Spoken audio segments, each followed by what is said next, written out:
And I just going over in my mind, and growing up in having as doing martial arts, it's just a little thing we did after school.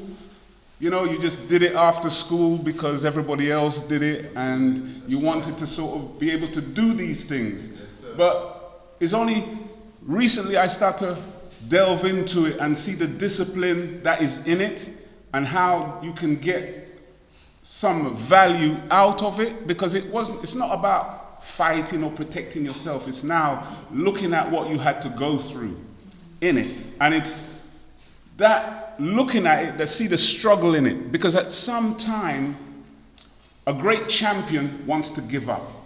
I'm saying when the pressure's on you, you're thinking, oh, I can't. Look at all great champions, and don't tell me once in their life they didn't say, oh, I can't take this no more, I've had enough, the pain is too much.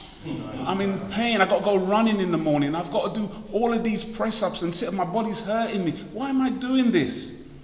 But then they have to literally check themselves and listen to the trainer. You see, there's a trainer there, because if it's you by yourself, you'd give up straight away. I'm telling you, when you're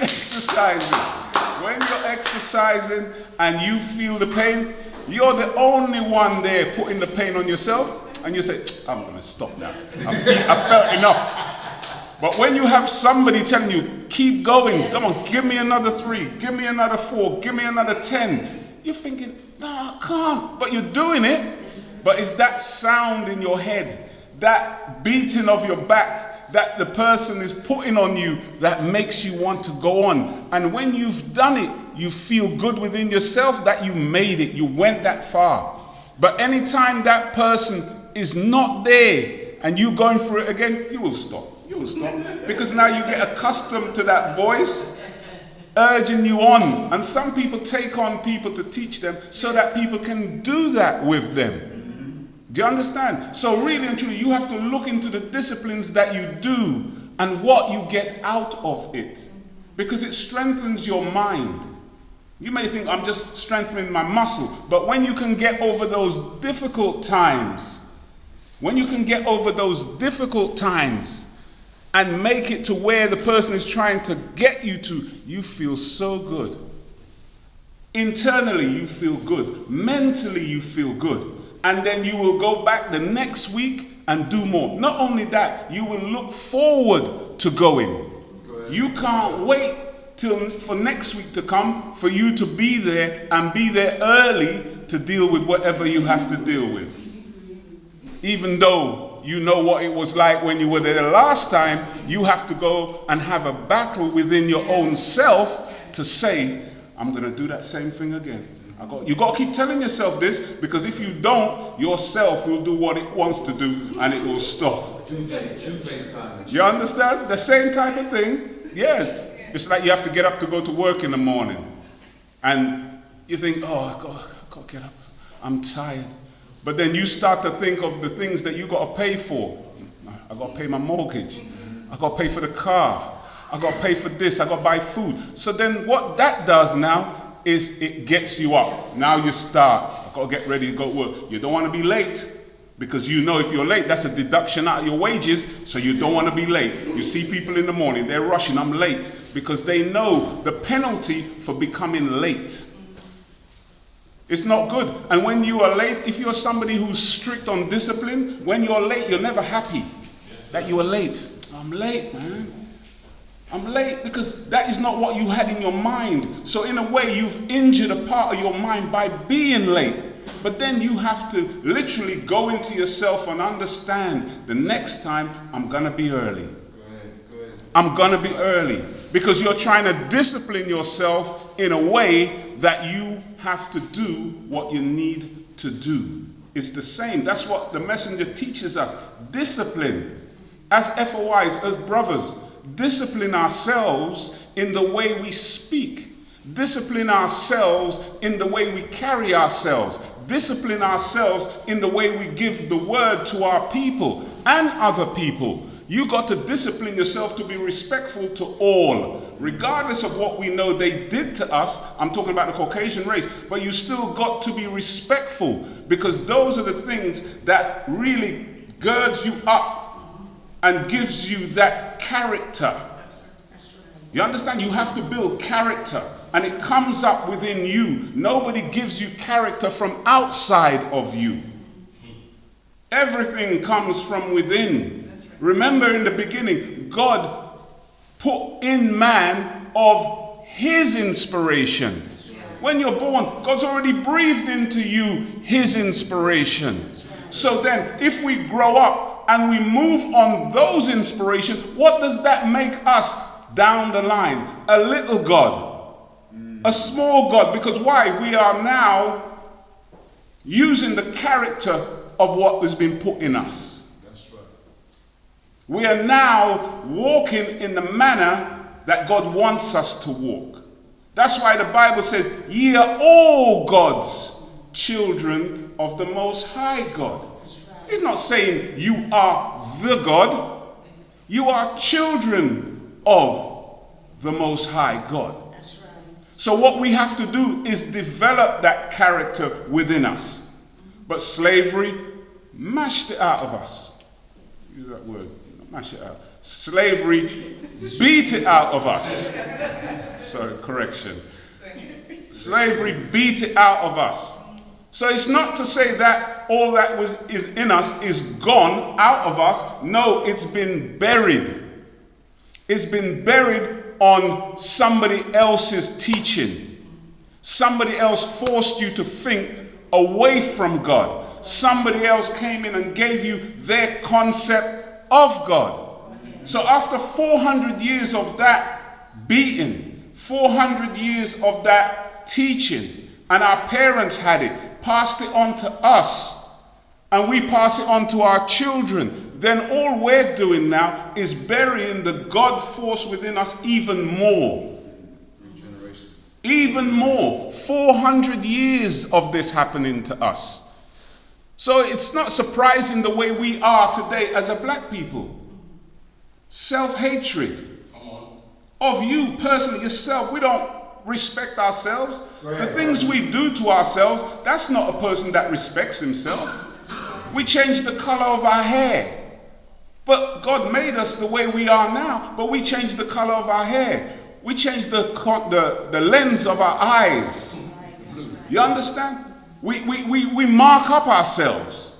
Skin color. All of these type of negative things, these small things that take us away from the way of God.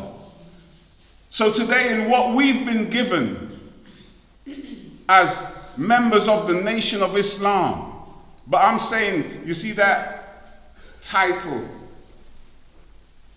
even the word Muslim, because my brother asked me yesterday, did I think Jesus was a Muslim? I said, yes. Do you think Abraham was a Muslim? I said, yes, but he was like, no way, it couldn't have been. I said, if you look at the word, what's the oldest language in time? Was Aramaic. Islam, it just means peace.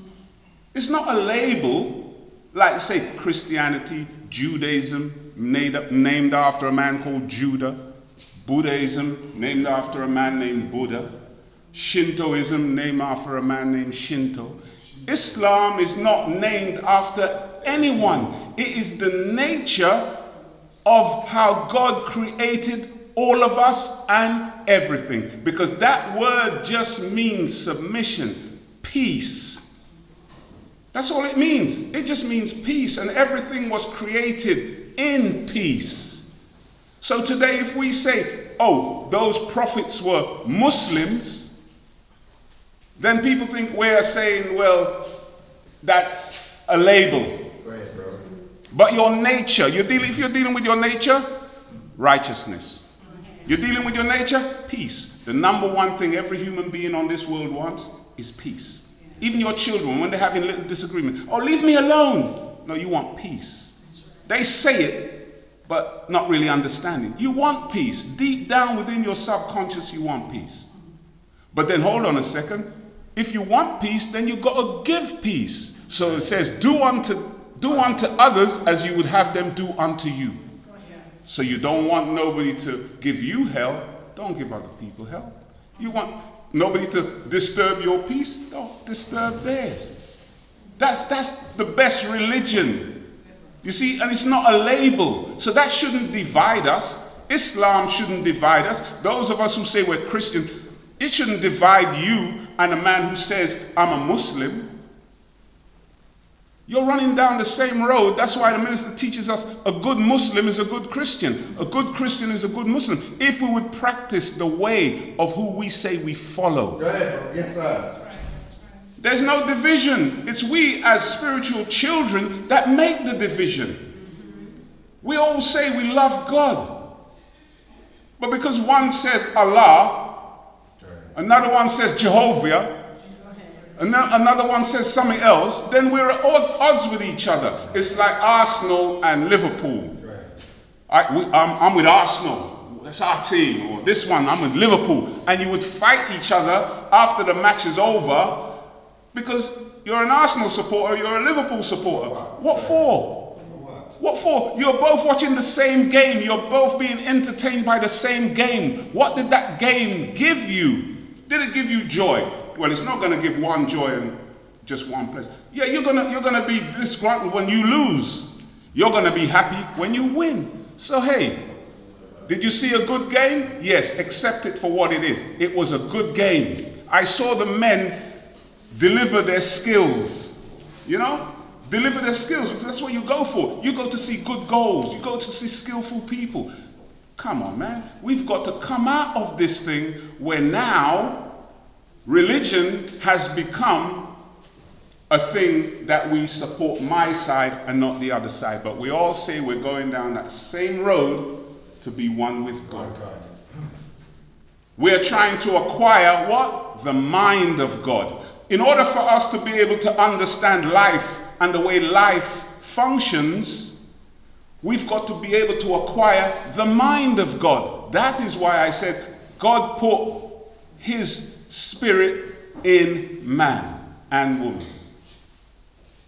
So we have to develop those things, that we walk in the right path. We see our brother as our brother. We see our sister as a sister. We don't see an enemy. One's from Nigeria, one is from Dominica, one is from St. Lucia, one is from Jamaica.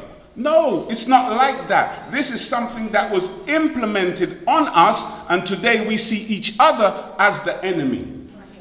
But you say we're God's people. But look at God's people divided against one another.